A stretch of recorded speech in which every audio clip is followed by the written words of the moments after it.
To learn that. What we added was the Latino flavor, and what I think all b-boys in the Hispanic community that fell in love with the dance, that's what we brought into the table. Zulu King Foundation, Boricua flavor.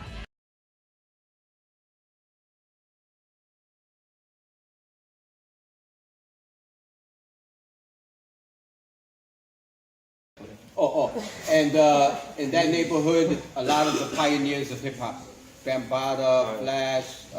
Vaya, que del barrio que viene él, viene muchos de los pioneros de. And all the b-boys were all black. I didn't see no Latino b-boys. No había ningún b-boy latino, todos eran negros.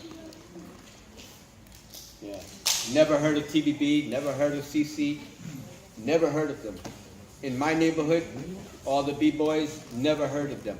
The king of breaking was Beaver, Zulu King. El rey del breaking era Beaver de los Zulu Kings. He was the #1 b-boy in my time. What time is that? Late 70s, 77, 78, 79. Beaver was the king. Zulu Kings were the best in the Bronx. Zulu Kings in all of New York. Zulu Kings eran los mejores de Nueva York en esa época. So I have a different story. I know it's different, and I know people will say, "Oh, fuck Wiggles," but I don't care. I can't tell a story that I didn't see, and I was everywhere. I was everywhere, man. I was the little Puerto Rican kid that was in the black party and the Latino party. I was there. I was everywhere, man. I don't know. So, the real truth, and I have to be honest, I don't believe, like, I'm from the Bronx, and I'll tell you where I'm from. Latinos were rockers, black people were breakers. That was normal. In the 70s. En los 70 los latinos eran rockers y los negros eran. The Latinos don't have footwork. No footwork. Los latinos no tienen footwork. The black b-boys have the footwork. Los b-boys negros tienen el footwork. And together we mix the styles. Y juntos mezclaron los estilos. Yep, breaking and rocking together. Breaking y rocking. Rocksteady Crew is the hybrid, the mix. Rocksteady Crew es como el híbrido.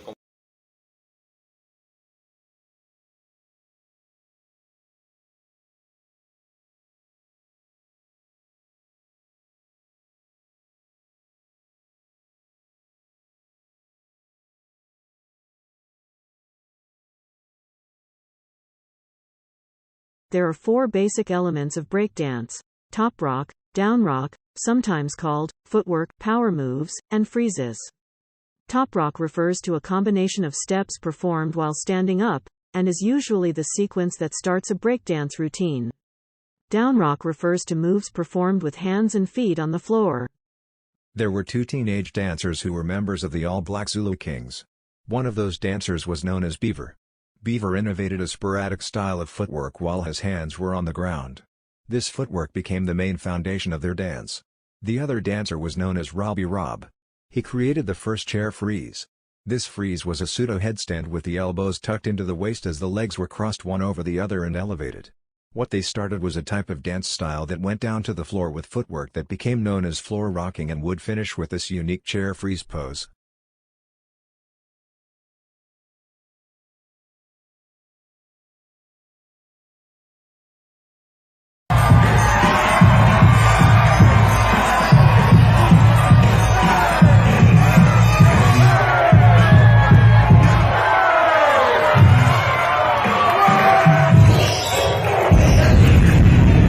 Right.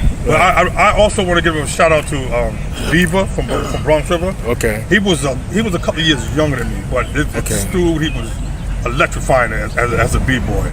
Jazzy J was a breakdancer before he was a DJ. Well, if y'all want to get an original Bronx River b-boys, let's get real gully with it. DSC too. Beaver, 4 b-boys that were considered like the #1 breakdancers, original breakdancers who never, ever get credit. Beaver #1. Yep. Remus. Yep. God Remus. rest, Wow. #2. I'm talking about like I didn't really pay attention too much to what was going on, but when them dudes started doing their thing, I had to watch. Yeah. That struck me. Beaver and them, it was just the most craziest, exotic thing to see. Them doing backflips. These dudes wasn't just breakdancers. to me, they were gymnasts. Yeah. They were gymnasts. Yeah. Beaver, see, you hear it.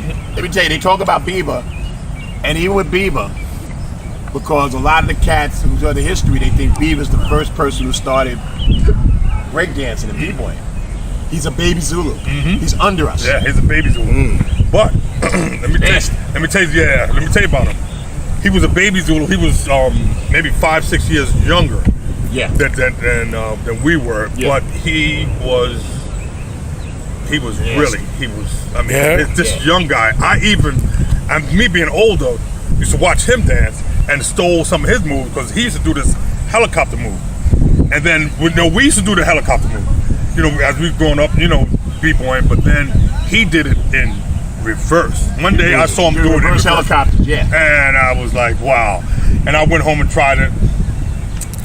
Didn't work out. Right. I mean, I just kept going the conventional way. What is a helicopter, like a backspin? What is that? We can't do it now, but let's say you're down here and you have your leg out like this. Right. But I'm on the floor, right? On your chest or your back? No, the way I am right now, I'm like this. Okay. All right, but I'm sitting on the bench because I ain't trying to.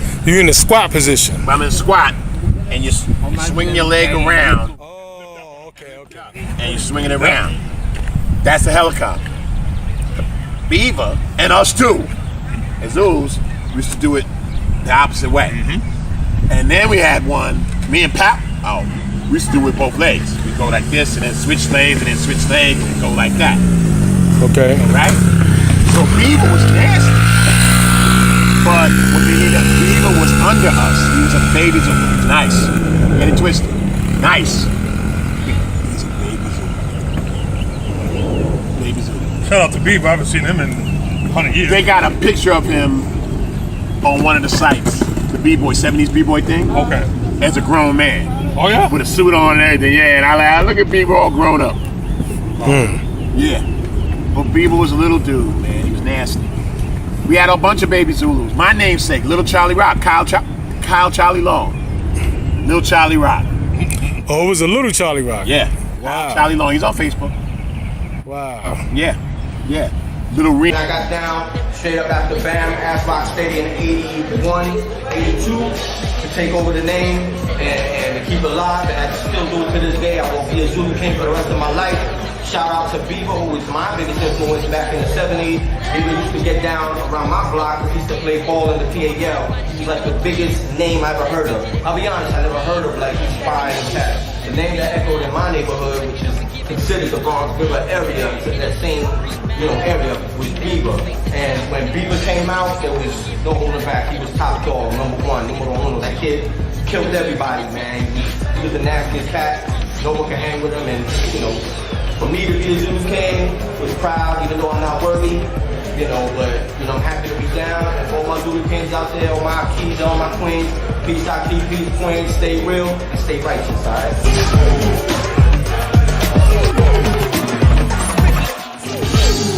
When I came in, because that's strictly b-boying. I wasn't confused when I started. I knew exactly what the fuck I wanted to do.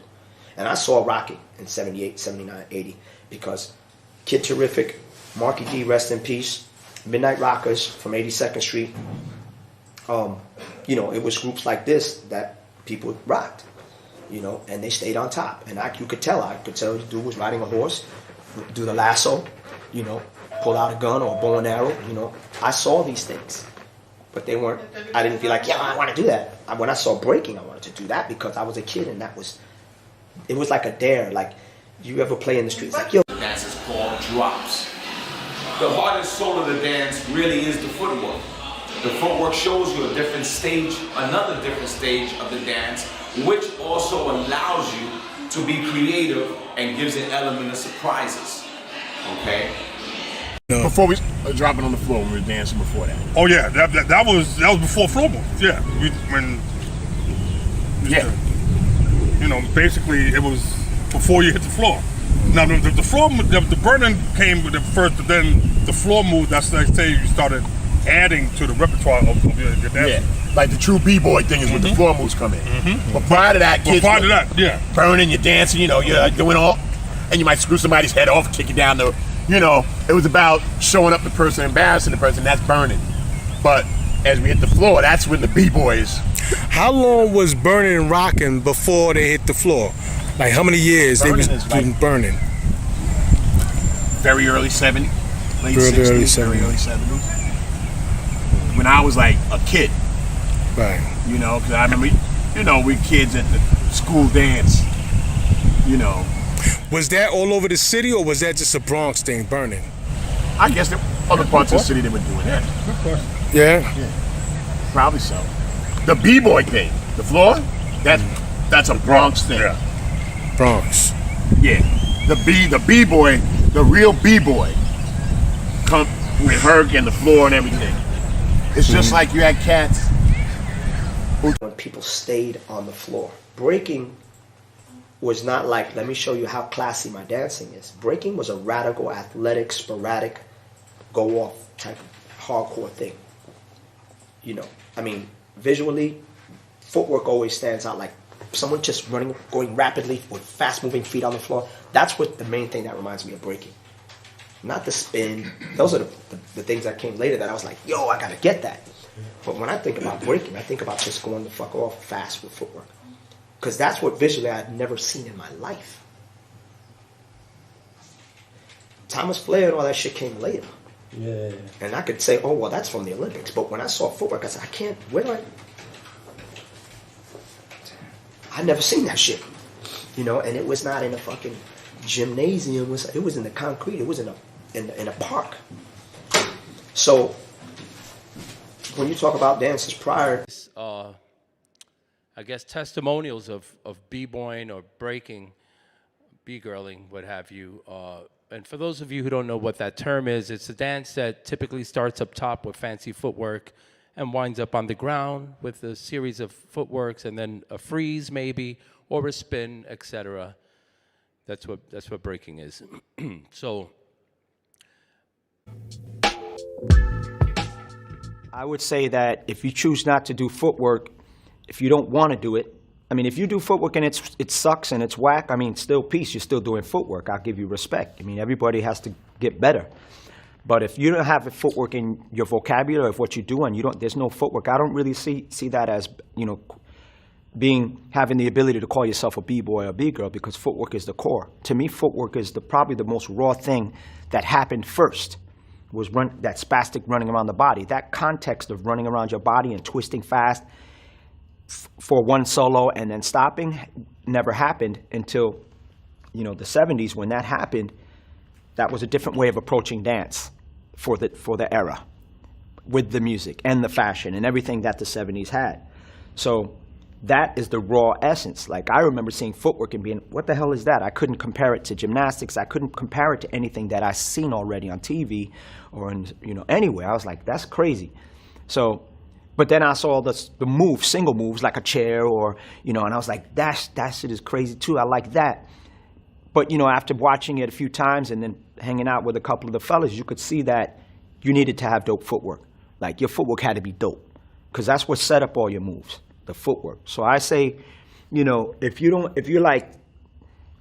attitude is like you don't need footwork or you don't want to do footwork, you don't have a proper education.